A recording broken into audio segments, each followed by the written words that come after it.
सिंदरी विधानसभा क्षेत्र के पर्जन्य बीएड कॉलेज में विधानसभा स्तरीय आत्मनिर्भर भारत संकल्प अभियान कार्यक्रम का आयोजन अत्यंत उत्साह और गरिमा के साथ किया गया, जिसमें मुख्य अतिथि के रूप में केंद्रीय रक्षा राज्य मंत्री संजय सेठ शामिल हुए।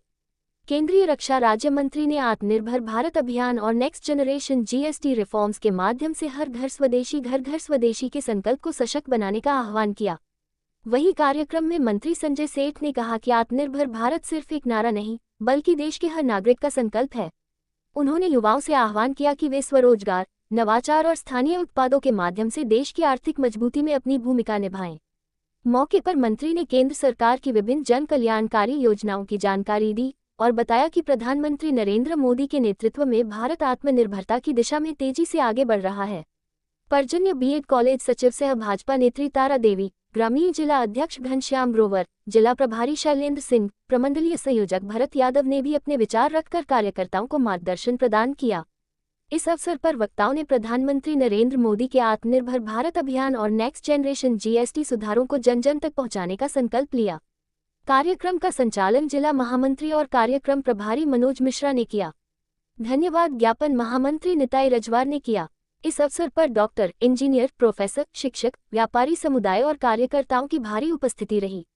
मौके पर धरणीधर मंडल, जगदीश रवानी, सपन बैनर्जी, श्रीराम गोराई, कुमार महतो सहित सैकड़ों कार्यकर्ता उपस्थित रहे। देखो, प्रधानमंत्री नरेंद्र मोदी का जो संकल्प है 2047, जब भारत अपनी आजादी के 100 साल मनाएगा तो आत्मनिर्भर भारत, ताकतवर भारत और दुनिया का नेतृत्व करने वाला भारत। आज देखो, प्रधानमंत्री ने आत्मनिर्भर भारत के लिए स्वदेशी का उपयोग लाल किले के प्राचीर से, जब 15 अगस्त को स्वतंत्रता दिवस के पावन अवसर पर जब देश को संबोधन करते हुए उन्होंने देशवासियों से कहा, देश आगे बढ़ गया और देश दिवाली, छठ, दशहरा, इन पर्वों में देश की जनता स्वदेशी चीजों का उपयोग कर रही है और यह स्वदेशी का भाव जगा है। तभी दुनिया की चौथी सबसे बड़ी आर्थिक शक्ति $4 ट्रिलियन की बन गए, जापान को पछाड़कर। अब वह दिन दूर नहीं, दुनिया भर का अर्थशास्त्री बोल रहे हैं मात्र कुछ ही महीनों में इस स्वदेशी का भाव जागृत हुआ है। उसकी बदौलत दुनिया की तीसरी सबसे बड़ी आर्थिक शक्ति जर्मनी को पछाड़कर $5 ट्रिलियन की इकोनॉमी बनेगी। यह भारत का स्वदेशी और स्वदेशी का भाव जन जन तक पहुंचे, इसलिए 140 करोड़ देशवासियों में जन जागरण चल रहा है। ये जन जागरण अभियान है। देश में आज भी आयात काफी ज्यादा होता है, तो कैसे संभव होगा ये? आप देखो, अब वो जमाने लग गए। भारत इंपोर्टर होता था, आज भारत एक्सपोर्ट कर रहा है। दुनिया में ट्रैक्टर उत्पादन करने वाला देश सबसे बड़ा भारत है।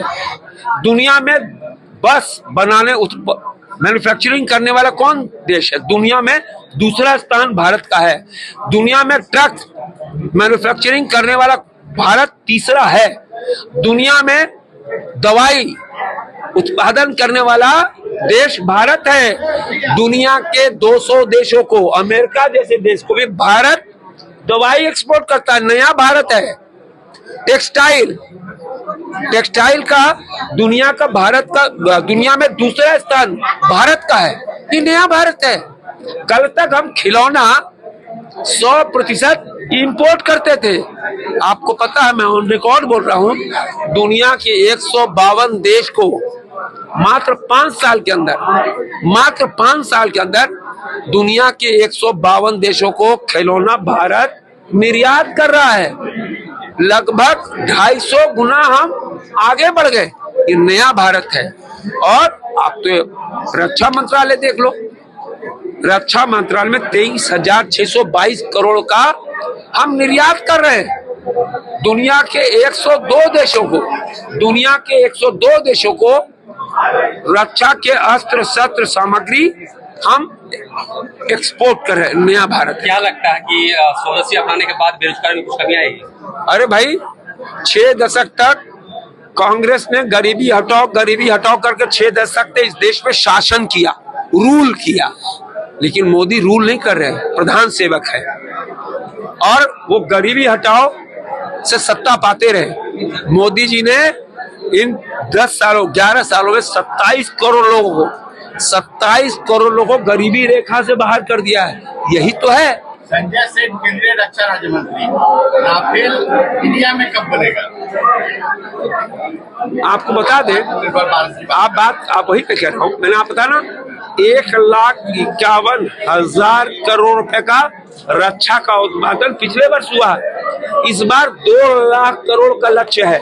एक्सपोर्ट पिछले वर्ष 23,622 करोड़ था, इस बार का लक्ष्य 50,000 करोड़ का है और 2029 में 3 लाख करोड़ का लक्ष्य रखा है। आप चिंता नहीं करो, दुनिया इसीलिए हतप्रभ है मित्रों कि भारत ने अपने स्वदेशी हथियार से मात्र 23 मिनट के अंदर पाकिस्तान को धूल चटा दी। यह है नया भारत।